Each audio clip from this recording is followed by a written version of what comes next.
Ever wondered who the Houthi rebels are or why the Gulf of Aden is such a hotbed for maritime trouble? Welcome back to Any Old Random Topic, your trusted source for all things global.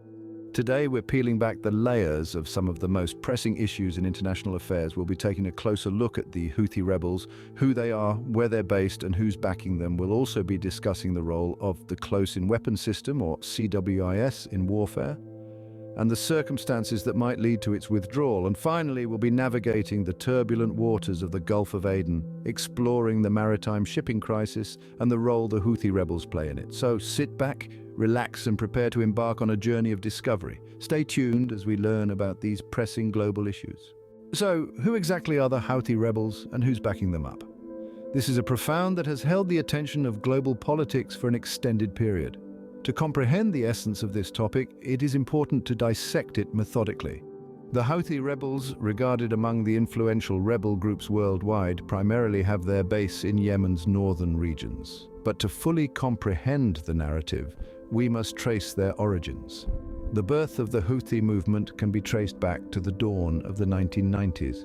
It emerged as a passionate outcry, a desperate call to safeguard the rights of the Zaidi Shia Muslim minority in Yemen. This was the spark that ignited a chain reaction, leading to the establishment of a formidable political and military entity. However, it's important to remember that a force of this magnitude doesn't blossom in isolation. The rise of the Houthi rebels cannot be separated from the external support they have received. More often than not, accusatory fingers are pointed towards Iran. Allegations suggest that Iran has been providing substantial financial and military backing to the Houthi rebels, significantly amplifying their might and influence. The credibility of this support, however, is a subject of intense scrutiny and remains a contentious point of debate on the world stage. Now it's time to consider the world's perception of the Houthi rebel movement. The reception is a mixed bag, to put it mildly. The international community stands divided on this matter.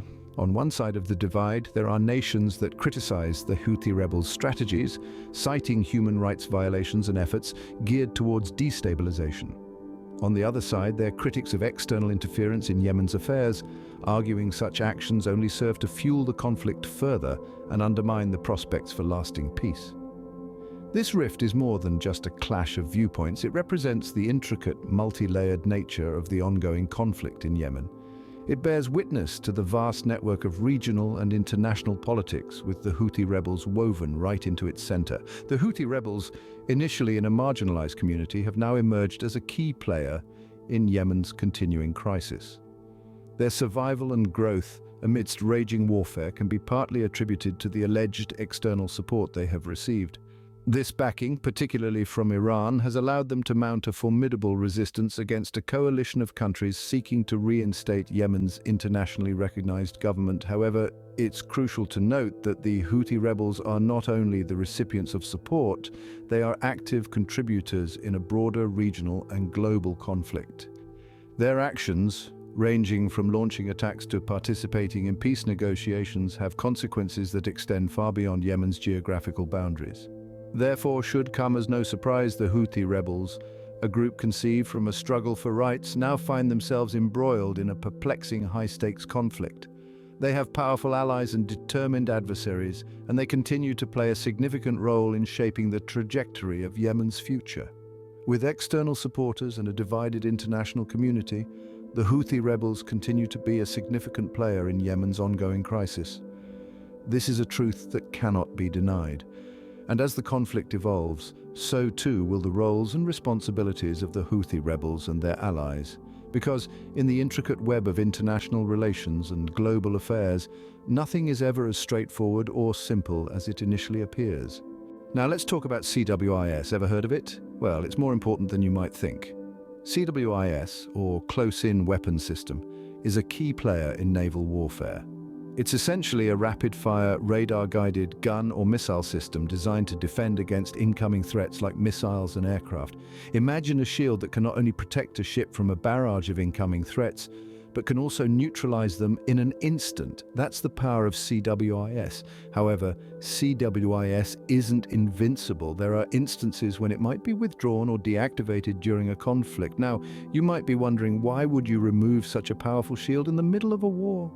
Well, the decision to withdraw a CIWS isn't taken lightly. It depends on a variety of factors, including threat assessments, maintenance requirements, and strategic considerations. For instance, if a ship is operating in an environment where the threat of missile or aircraft attacks is minimal, the resources required to maintain an active CWIS might be better used elsewhere. Similarly, if a CWIS is experiencing technical issues that could compromise its effectiveness, it might be temporarily deactivated for repairs.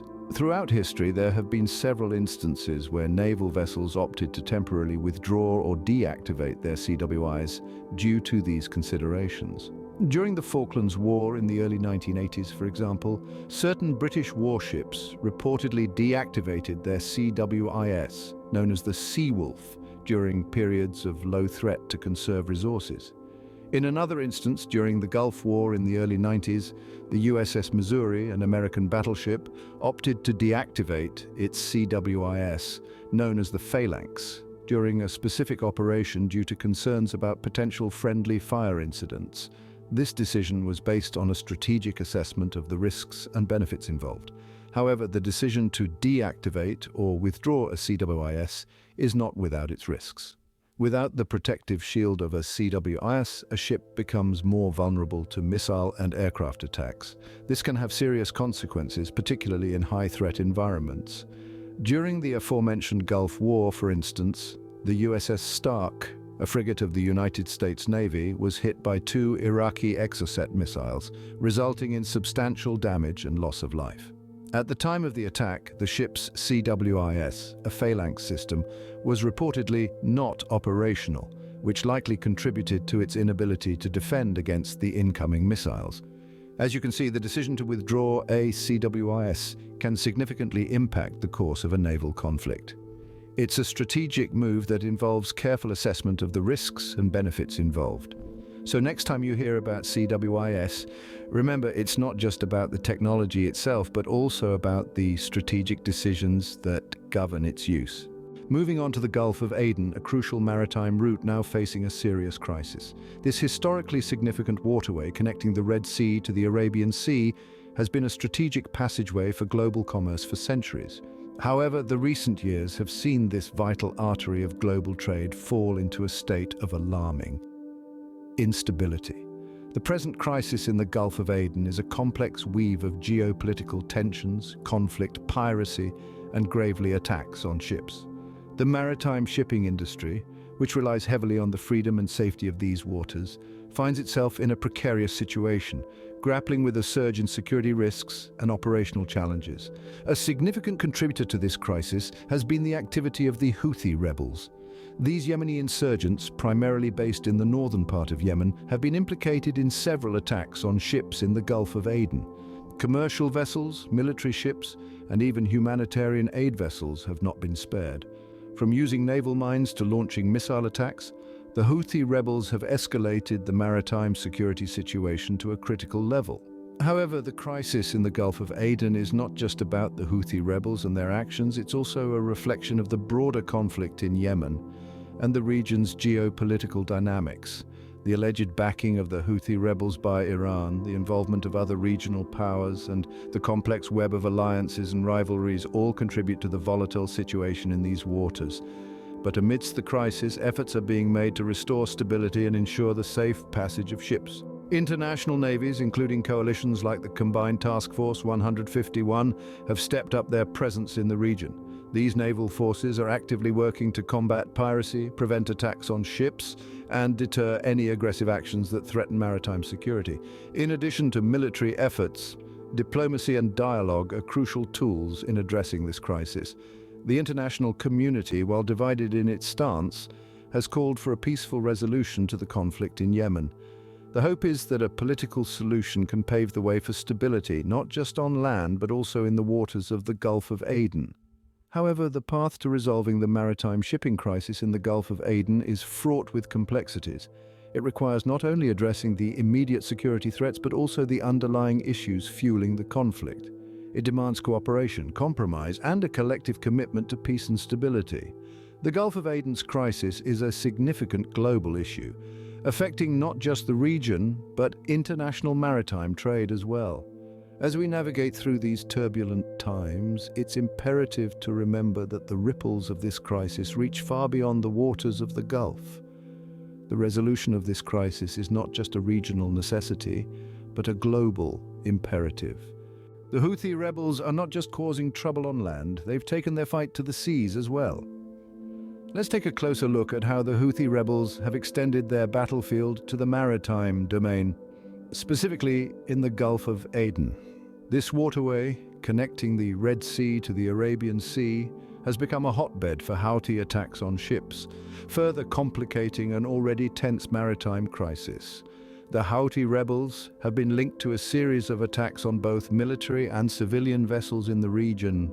One of the most notable incidents occurred in July 2021 when the rebels targeted a Saudi-led coalition warship with an explosives-laden boat. In another incident, a United Arab Emirates-operated vessel was attacked off the coast of Yemen, further escalating tensions in the region. But it's not just military vessels that have been targeted. The Houthis have also turned their sights on commercial shipping. In January 2024, Houthi rebels claimed responsibility for a missile attack on a commercial oil tanker in the Red Sea. These incidents underscore the potential for the Houthis to disrupt global shipping lanes and impact international trade. These attacks have drawn widespread international condemnation. The international community, including the United Nations and the United States, has been vocal in its denouncement of the Houthi attacks on ships. They've called for an immediate cessation of hostilities and a return to peace talks. Notably, the continued attacks have also spurred on international naval coalitions working to ensure maritime security in the region. Combined Task Force 151, for instance, has increased its patrols and surveillance in the Gulf of Aden in response to these threats. That said, it's important to remember that the Houthi rebels' maritime attacks are not happening in isolation. They're part of a larger complex conflict in Yemen that has been raging since 2014. On one side is the internationally recognized Yemeni government, backed by a Saudi-led coalition. On the other side are the Houthi rebels, allegedly supported by Iran. This war has created a humanitarian crisis of immense proportions, and its ripple effects are felt far beyond Yemen's borders, including on the high seas. The Houthi attacks on ships in the Gulf of Aden are a constant reminder of the broader implications of the Yemen conflict. They underscore the urgent need for a peaceful resolution to the war in Yemen and a comprehensive approach to ensuring maritime security in the region. These attacks demonstrate the Houthis' escalating tactics and the urgent need for a peaceful resolution in Yemen. So what have we learned today about the Houthis, the CIWS, and the Gulf of Aden? We've explored the complex world of the Houthi rebels, a Yemeni rebel group based in the country's northern region. Born from a movement in the early 90s, these rebels advocate for the rights of the Zaidi Shia Muslim minority in Yemen. Their actions, however, have left the international community divided. While some condemn their activities, others criticize external interference in Yemen's affairs. And let's not forget the shadow of Iran looming over the rebels, allegedly providing both financial and military support. Then we navigated the choppy waters of naval warfare, focusing on the Close-In Weapons System, or CIWS. This defense mechanism, designed to ward off incoming missiles and aircraft, can sometimes be withdrawn during conflict. The reasons vary from threat assessments to maintenance requirements and strategic decisions. History has shown us instances where naval vessels have chosen to temporarily deactivate their CIWS due to technical or other considerations. Our journey then took us to the Gulf of Aden, currently in the throes of a maritime shipping crisis. Ongoing conflicts, piracy, and attacks on vessels, including those reportedly carried out by Houthi rebels, have escalated the maritime security situation. But hope is not lost. International navies and coalitions like the Combined Task Force 151 are striving to combat piracy and ensure safe passage for ships through the Gulf. We also explored specific examples of Houthi attacks on ships in the Gulf of Aden. The international community's response has been a call for peace and a resolution to the conflict in Yemen, underscoring the need for maritime stability. In essence, we've unearthed a complex web of conflicts, military strategies, and international relations that all play a part in the global affairs landscape. Each thread, from the Houthi rebels to the CIWS, contributes to the larger scale of conflicts in the Gulf of Aden. Thank you for joining us today on Any Old Random Topic. Remember, understanding global affairs starts with asking the right questions. Stay alert, and we'll see you in the next video.